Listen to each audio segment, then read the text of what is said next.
కాదు కాదు రఫీ గారు ఒక్క నిమిషం మీరు అడిగిన తర్వాత మళ్ళీ సమాధానం చెప్పిన తర్వాత మళ్ళీ మిమ్మల్ని అడుగుతాను మళ్ళీ చెప్తాను. సుజాత గారు మీరేం చెప్తారు రేపటి నుంచి జగన్ గారి ప్రజా దర్బార్కు సంబంధించి?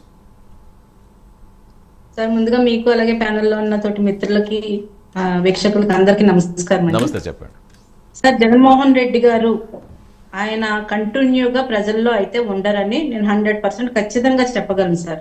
ఎందుకంటే ఆయన ఒక్కరోజు వస్తేనే వాళ్ళకి ఖర్చులు వాచిపోతున్నాయి సార్. ఎందుకంటే వాళ్ళకి బీరు బిర్యానీ లేకుండా ఒక్కడు కూడా రాడు.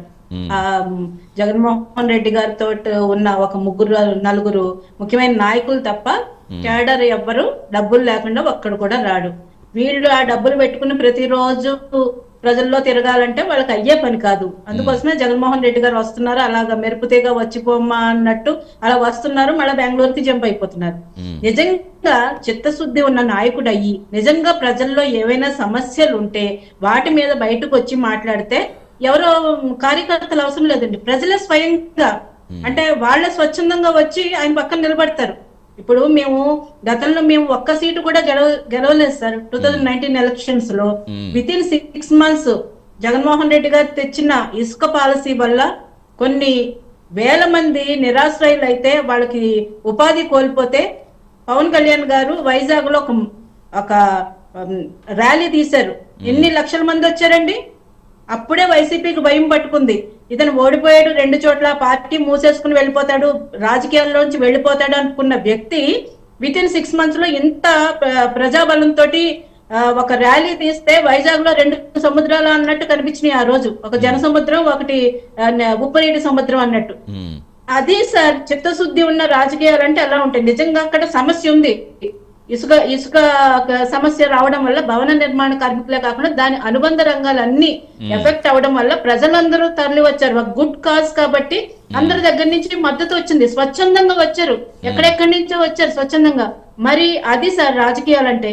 మరి జగన్మోహన్ రెడ్డి గారు ప్రతిపక్ష నాయకుడిగా ఉన్నప్పుడు కూడా 3000 కిలోమీటర్ల పాదయాత్ర చేసినప్పుడు కూడా ఒక వ్యక్తి వచ్చి 4 రోజుల్లో ఆపరేషన్ చేయకపోతే నా భార్య చనిపోతుంది సార్ అంటే నేను ముఖ్యమంత్రి అయ్యాక చేస్తా, నేను ముఖ్యమంత్రి అయ్యాక సహాయం చేస్తా, మనం అధికారంలోకి వచ్చిన తర్వాత చూద్దాం అబ్బా, ఇవి సార్ మాట్లాడింది. ₹1 జేబులోంచి తీసి ఏ రోజు ప్రజలకు ఇచ్చిన పాపాన పోలేదు. సరే ఓకే అయిపోయింది. నువ్వు అధికారంలోకి వచ్చిన తర్వాత ప్రజలకు ఏమైనా అందుబాటులో ఉన్నావా? ఎందుకు పరదాలు కట్టుకుని వెళ్ళిపోవడం? అంత సెక్యూరిటీ ఇష్యూస్ ఏమొస్తాయి? ఎక్కడో పైన హెలికాప్టర్ లో వెళ్తుంటే కింద ట్రాఫిక్ ఆపేసేవాళ్ళు, చెట్లన్నీ నరికేసేవాళ్ళు, పరదాలు అడ్డం పెట్టుకుని వెళ్ళిపోయేవారు. ఎందుకు ప్రజలకు అంత దూరంగా ఉన్నారు మీరు? రైతులు వర్షంలో ఏదైతే తుఫాను వల్ల రైతులు నష్టపోతే రోడ్డు మీద డయాస్ వేసుకుని రైతులను పరామర్శించారు. అప్పుడు మీకు ప్రజలు అందుబాటులో వద్దు, ప్రజలు మీకు అవసరం లేదు, ప్రజల్ని చాలా దూరంగా పెట్టి మీరు పరిపాలన 5 సంవత్సరాలు పరిపాలన సాగించారు. గ్రామాల్లోకి వెళ్తారు అనుకుందామండి. ఇప్పుడు ఆయన ప్రజా బాటలో ప్రజల దగ్గరికి వెళ్తాను అంటున్నారు. గ్రామాల్లోకి ఏ మొహం పెట్టుకుని వెళ్తారండి? వైసీపీ సర్పంచ్లే మూకుమ్మడిగా రాజీనామాలు చేశారు సార్. గత 5 సంవత్సరాల్లో గ్రామ పంచాయతీని భ్రష్టు పట్టించేశారు. పంచాయతీరాజ్ నిధులన్నీ వీళ్ళకి సొంతానికి వాడేసుకున్నారు. ఎటు డైవర్ట్ చేశారో లెక్కాపత్రం లేకుండా వాడుకున్నారు. దాదాపు 4500 కోట్ల రూపాయలు సార్. ₹1 ₹2 కాదు, అప్పు చేసి ఎక్కడి నుంచో పట్టుకొచ్చి గ్రామాల్లో డెవలప్మెంట్ చేసిన సర్పంచులు అందరూ నిండా మునిగిపోయారు వైసీపీ వల్ల సార్. ఆత్మహత్య చేసుకున్నారు సర్పంచులు. ఇప్పుడు ఈ రోజు జగన్మోహన్ రెడ్డి గారు ఏ మొహం పెట్టుకుని గ్రామాల్లోకి వెళ్తారు? పట్టణాల అభివృద్ధి అంటారా? పట్టణాల అభివృద్ధి కూడా అలాగే వీళ్ళు నాశనం చేసేసిన సంగతి తెలుసు. చెత్త మీద కూడా పన్నులు వసూలు చేసి చెత్త పన్ను కట్టని వాళ్ళు ఇంటి ముందు చెత్త తీసుకొచ్చి పంపి ఎంత చేశారు సార్? గత 5 ఏళ్లలో ఎక్కడైనా రాష్ట్రంలో శాంతి భద్రతలు ఉన్నాయా?